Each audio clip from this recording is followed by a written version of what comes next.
Chapter 3. What's to be done with the Iron Giant?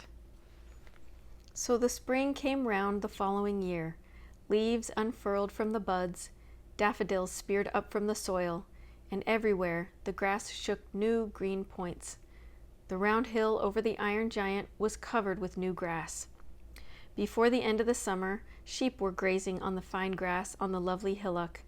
People who had never heard of the Iron Giant saw the green hill as they drove past on their way to the sea, and they said, "What a lovely hill!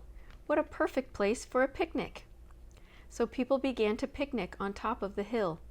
Soon, quite a path was worn up there by people climbing to eat their sandwiches and take snapshots of each other.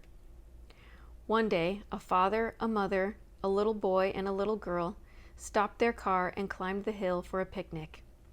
They had never heard of the Iron Giant, and they thought the hill had been there forever. They spread a tablecloth on the grass. They set down a plate of sandwiches, a big pie, a roasted chicken, a bottle of milk, a bowl of tomatoes, a bag full of boiled eggs, a dish of butter, and a loaf of bread, with cheese and salt and cups. The father got his stove going to boil some water for tea, and they all lay back on blankets, munching food and waiting for the kettle to boil under the blue sky.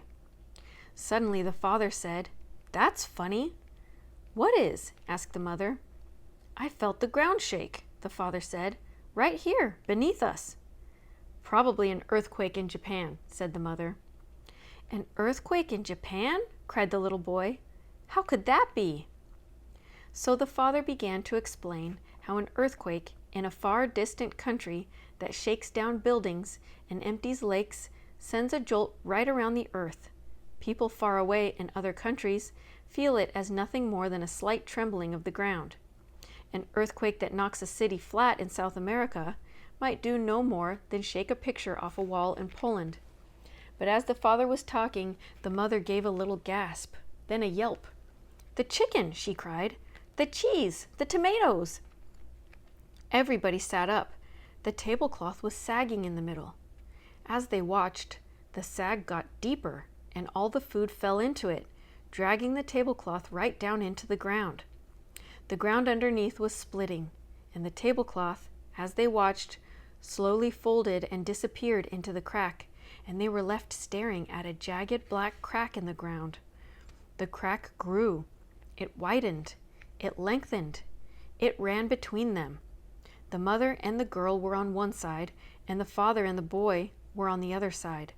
The little stove toppled into the growing crack with a clatter, and the kettle disappeared. They could not believe their eyes. They stared at the widening crack. Then, as they watched, an enormous iron hand came up through the crack, groping around in the air, feeling over the grass on either side of the crack. It nearly touched the little boy, and he rolled over backward. The mother screamed. "Run to the car!" shouted the father. They all ran. They jumped into the car. They drove. They did not look back. So they did not see the great iron head, square like a bedroom, with red glaring headlight eyes, and with the tablecloth, still with the chicken and the cheese, draped across the top of it, rising out of the top of the hillock as the Iron Giant freed himself from the pit. When the farmers realized that the Iron Giant had freed himself, they groaned. What could they do now? They decided to call the army, who could pound him to bits with anti-tank guns. But Hogarth had another idea. At first the farmers would not hear of it, least of all his own father. But at last they agreed. Yes, they would give Hogarth's idea a trial, and if it failed, they would call in the army. After spending a night and a day eating all the barbed wire for miles around, as well as hinges he tore off gates, and the tin cans he found in ditches, and 3 new tractors, and 2 cars, and a truck, the Iron Giant was resting in a clump of huge branches, almost hidden by the dense leaves, his eyes glowing a soft blue. The farmers came near, along a lane, in cars so that they could make a quick getaway if things went wrong. They stopped 50 yards from the clump of elm trees. He really was a monster. This was the first time most of them had had a good look at him. His chest was as big as a cattle truck. His arms were like cranes, and he was getting rust, probably from eating all the old barbed wire. Now Hogarth walked up toward the Iron Giant. "Hello!" he shouted, and stopped. "Hello, Mr. Iron Giant!" The Iron Giant made no move. His eyes did not change. Then Hogarth picked up a rusty old horseshoe and knocked it against a stone. Clonk, clonk, clonk. At once, the Iron Giant's eyes turned darker blue, then purple, then red, and finally white, like car headlights. It was the only sign he gave of having heard. "Mr. Iron Giant," shouted Hogarth, "we've got all the iron you want, all the food you want, and you can have it for nothing, if only you'll stop eating up the farms." The Iron Giant stood up straight. Slowly he turned till he was looking directly at Hogarth. "We're sorry we trapped you and buried you," shouted the little boy. "We promise we'll not deceive you again. Follow us and you can have all the metal you want.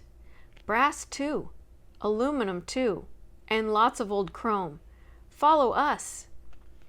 The Iron Giant pushed aside the boughs and came into the lane. Hogarth joined the farmers. Slowly they drove back down the lane, and slowly, with all his cogs humming, the Iron Giant stepped after them. They led through the villages. Half the people came out to stare. Half ran to shut themselves inside bedrooms and kitchens. Nobody could believe their eyes when they saw the Iron Giant marching behind the farmers. At last they came to the town, and there was a great scrap metal yard. Everything was there: old cars by the hundred, old trucks, old railway engines, old stoves, old refrigerators, old springs, bedsteads, bicycles, girders, gates, pans. All the scrap iron of the region was piled up there, rusting away. "There!" cried Hogarth. "Eat all you can." The Iron Giant gazed, and his eyes turned red. He kneeled down in the yard. He stretched out on one elbow. He picked up a greasy black stove and chewed it like a toffee. There were delicious crumbs of chrome on it. He followed that with a double-decker bedstead, and the brass knobs made his eyes crackle with joy. Never before had the Iron Giant eaten such delicacies. As he lay there, a big truck turned into the yard and unloaded a pile of rusty chain. The Iron Giant lifted a handful and let it dangle into his mouth, better than any spaghetti. So there they left him. It was an Iron Giant's heaven. The farmers went back to their farms. Hogarth visited the Iron Giant every few days. Now the Iron Giant's eyes were constantly a happy blue. He was no longer rusty. His body gleamed blue like a new gun barrel. And he ate, ate, ate, ate endlessly.